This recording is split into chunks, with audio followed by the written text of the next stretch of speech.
Assalamualaikum and hi everyone. So now let's discuss our test 2. And let's start our test 2. So let's take a look on the first question. Based on the following schedule 1, there are 3 different transactions that are running concurrently in the database. At time 7, there is a checkpoint being done by the system. However, during time 10, there is a failure in the database. So if you take a look, this is our transaction schedule. Okay, so we have the transactions over here. So these are all the transactions. And the time and what is the action and also the old value and new value in the database. Okay, so now let's take a look on the question. Based on the schedule above, answer the following questions. Draw the recovery timeline. Okay, so first thing first, please determine how many transactions do we have. So we have transaction 1, transaction 2, and transaction 3. Okay, so we have 3 different or 3 unique transactions over here. Okay, so take a look at the time. We have time 1 up until time 10. So now draw the time first. It will be easier. Okay, so 1, 2, 3, 4, 5, 6, 7, 8, 9, 10. So this is the time. Okay, the second thing you need to do is determine the checkpoint. Checkpoint is at time 7. So this is the checkpoint. Okay, and we have a crash at time 10. So the next one, find the crash, okay, or the crash or failure lah at time 10.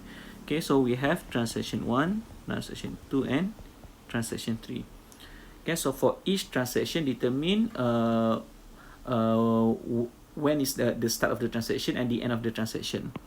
Okay, so we start with transaction 1. Okay, let's look at transaction 1. We start at transaction 2. Sorry, time 2. Time 2. Okay, and take a look where transaction 1 commit. Do we have transaction 1 commit? Transaction 1, transaction 1. Okay, tak ada. Okay, so there's no.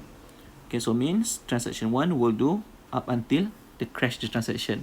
So means during the crash, transaction 1 is still not yet finished. Okay, then we take a transaction 2. They start at time 1.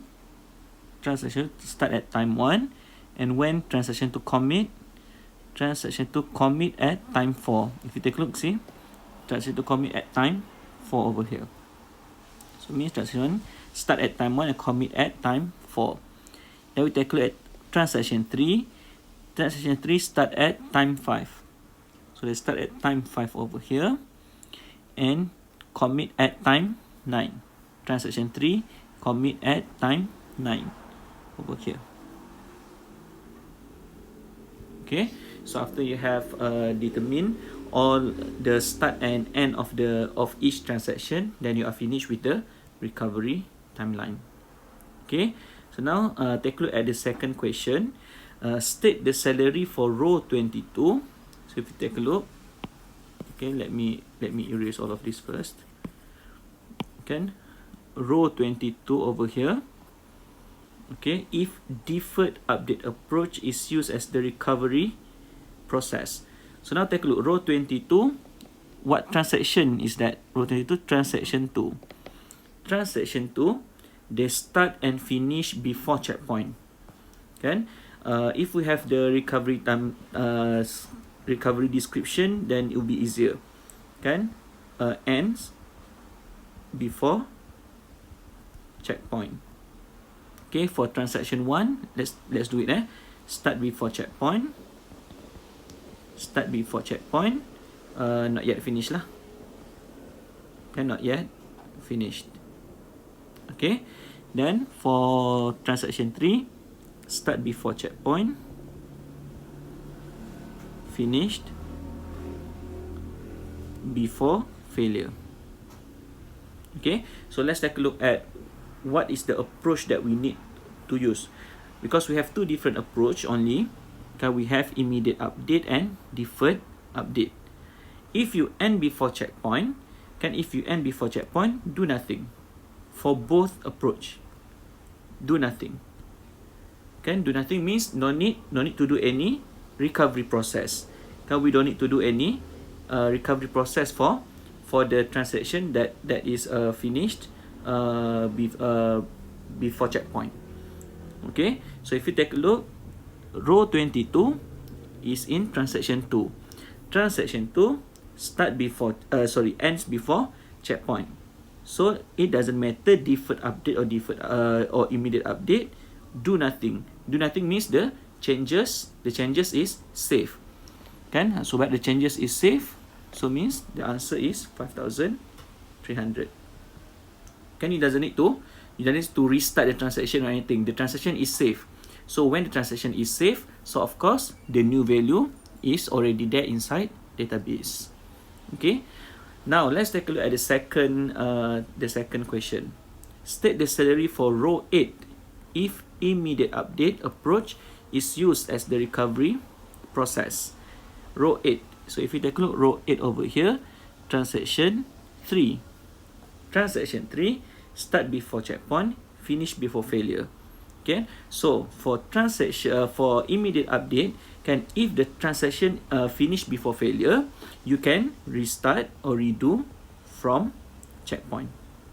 But for deferred update, you need to redo from start. Okay, to redo from start.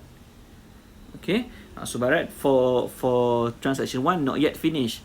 If the transaction is not yet finished, for deferred update, do nothing, because deferred update means the changes will only be returned to database after you commit. So since T1 haven't commit, so the database is not yet changed. Kan? So by the deferred update, since database is not yet changed, so the data is always correct.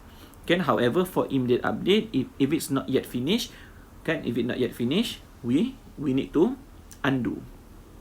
Can undo from most recent log. Can undo from most recent log until you find the stable point. Okay, back to the question. If you take a look, row 8, T3. Can immediate update, redo from checkpoint. So we need to redo from here. Okay, you want to redo before checkpoint. Okay, if you take a look over here, the changes at row 8 is before checkpoint at T6. Before checkpoint. If it's before checkpoint, means everything you need to redo from checkpoint. Okay, so means before the checkpoint, everything is safe. Can everything is safe, so means the value, the changes that we have made is also safe. Okay, now so by right, what is the value? The value is still 4,100. Okay, so I hope you are clear on how to determine on what is the value if you do the immediate or deferred update approach. Okay.